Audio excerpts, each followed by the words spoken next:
আসমান থেকে আসার দরজা বন্ধ হয়ে যাবে। শুধুই মাত্র আমার হায়াত না, কিয়ামত পর্যন্ত বরজখের ভেতরেও কেউ আমার সাথে কথা বলবে না। কিয়ামত পর্যন্ত, বিচারের আগ পর্যন্ত পৃথিবীর কেউ অথবা বরজখের কেউ আমার দিকে তাকাবে না।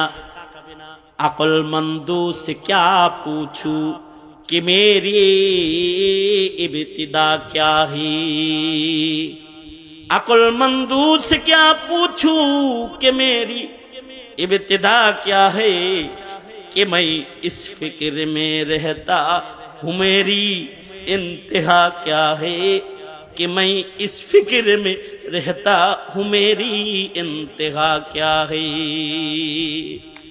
আমার শেষ বিদায় কি হবে?